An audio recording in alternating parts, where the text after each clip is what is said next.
সুন্দরবনের পশ্চিম দিকে একটি গ্রামে টুনি ও তার মা বসবাস করত। টুনিদের একটি আমবাগান ছিল, যে আমবাগানে প্রচুর আম হতো।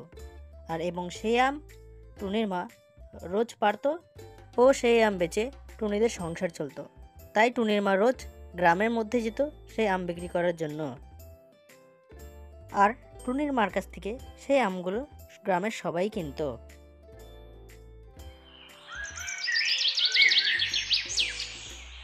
একদিন এক দুষ্ট কাক টুনিদের আম গাছ থেকে আম পাড়তে থাকে।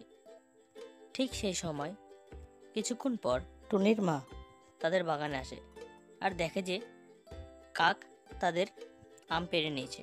তাই টুনি বলে, কাক, এটা আমার আমের বাগান, আর তুমি আমার বাগানে আম চুরি করছো? তুমি এত ছোট লোক, চোর! আমি জানতাম না। আমি গ্রামের সব পাখিদের বলে দেবো যে তুমি আমার গাছে আম চুরি করতে এসছো। চলে যাও এখান থেকে, আর যেন না দেখতে পাই তোমায়। তোমার গাছ হয়েছে তো কি হয়েছে? আমি আম পাড়তেই পারি, আর তুমি আমাকে চোর, ছোট লোক এসব বলে অপমান করলা। আমি তোমাকে দেখাবো মজা, এর প্রতিশোধ আমি অবশ্যই নিব।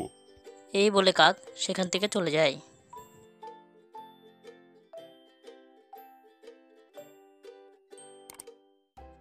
কিছুদিন পর টুনির মা তাদের বাসায় খাবার নিয়ে যাচ্ছিল। ঠিক সেই সময় কাক টুনির মাকে ধাক্কা দিয়ে জলে ফেলে দেয় আর বলে, যাক, আজ প্রতিশোধ নিতে পারলাম।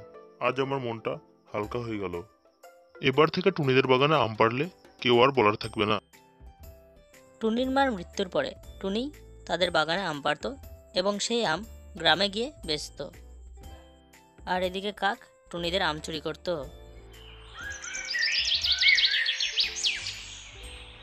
কাক টুনিদের আম চুরি করতো বলে টুনিদের কাছে আমই থাকতো না। তাই টুনি একদিন বলে, এইভাবে চললে কিভাবে কি করব? গাছে তো আর একটাও আম থাকছে না। কে যে চুরি করছে কিছুই বুঝতে পারছি না। এই বলে যে কটা আম ছিল সেই কটা আম নিয়ে বিক্রি করতে চলে যায় বনের রাস্তা দিয়ে। এবং যেতে যেতে দেখে একটি ডাইনি একটি জালে ফেঁসে আছে। তাই টুনি সেখানেই দাঁড়িয়ে পড়ে এবং ডাইনিটি টুনিকে দেখে বলে যে, টুনি, 3 দিন ধরে এই জালে ফেঁসে আছি আমি টুনি, তুমি আমাকে বাঁচাও, আমাকে মুক্তি দাও এই জাল থেকে টুনি। ডাইনির কাকুতি মিনতি দেখে টুনি কোনো কিছু না ভেবেই ডাইনিকে সে জালের মধ্য থেকে মুক্ত করে। জাল থেকে মুক্ত করার পর টুনি ডাইনিকে একটি আম খেতে দেয় এবং সেই আমটি খেয়ে ডাইনি বলে যে, টুনি, তুমি না থাকলে আমার যে কী হতো আমি কোনো কিছুই বুঝতে পারছি না। 3 দিন ধরে জালে আটকে আছি, আমি কোনো কিছু খাইনি, তুমি আমাকে আমও খেতে দিলে, কিন্তু তোমার মন মরা কেন? কি হয়েছে তোমার? যদি কোনো সমস্যা হয়ে থাকে আমাকে বলতে পারো, আমি তোমাকে সাহায্য করব কিন্তু। কি বলবো দুঃখের কথা ডাইনি, আমাদের একটি আম বাগান আছে, যে আম বাগান থেকে আমি রোজ আম পাড়ি এবং গ্রামে গিয়ে বিক্রি করি। কিন্তু কদিন ধরে আমাদের বাগানে আম চুরি হয়ে যাচ্ছে। আমি একটা আমও পাচ্ছি না। আমি কি যে করব কিছুই বুঝতে পারছি না।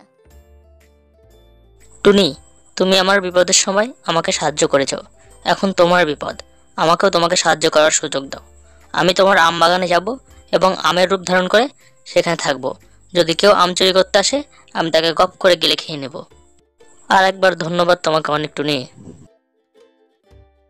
টুনি ও ডাইনি টুনিদের বাগানে আসে এবং ডাইনি একটি জাদুর মাধ্যমে টুনিদের আম গাছে একটি আমের রূপ ধারণ করে এবং ডাইনি জাদুতেই টুনিদের কাছে অনেক আম চলে আসে। তখন টুনি সেখান থেকে চলে যায়, কারণ ডাইনি সেখানে পাহারা দিতে শুরু করলো তাই। পরের দিন সকালে কাক ফের টুনিদের আম গাছে আম চুরি করতে আসলে দেখে যে একটি বড় আম। তাই সে বড় আমটিকে পেরে কাক নিচে নেমে বলে যে, টুনি মনে হয় গাছে অনেক সার দিচ্ছে, তাই এত বড় বড় আম হচ্ছে। যাক, আজকে বড় আমটা আমিই পেলাম। এই আমটাকে বিক্রি করলে অনেক টাকায় লাভ হবে মনে হচ্ছে। যাই, এই আমটাকে বিক্রি করে আসি।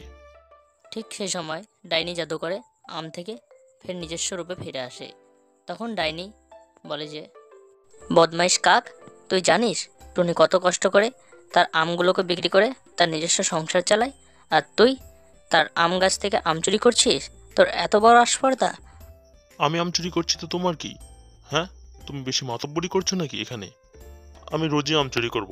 তোমার যদি কিছু করার থাকে তুমি করে নিতে পারো। কি, তুই মুখে মুখে তর্ক করছিস আর বলছিস আম চুরি করা থামাবো না? এবার দাঁড়া, তোকে দেখাচ্ছি মজা, আমি কি করতে পারি কি না করতে পারি। এই বলে ডাইনি সেই কাকটিকে গিলে খেয়ে নেয় আম আম, আম, টেস্টটা তাই ভালোই লাগছে।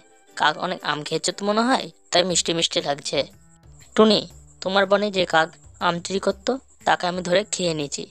এখন আমার এখানে কাজ নাই, আমি চললাম। হ্যাঁ, কেউ আর তোমাকে জ্বালাবে না। হ্যাঁ, এই কথা বলে ডাইনি সেখান থেকে উড়ে চলে যায়।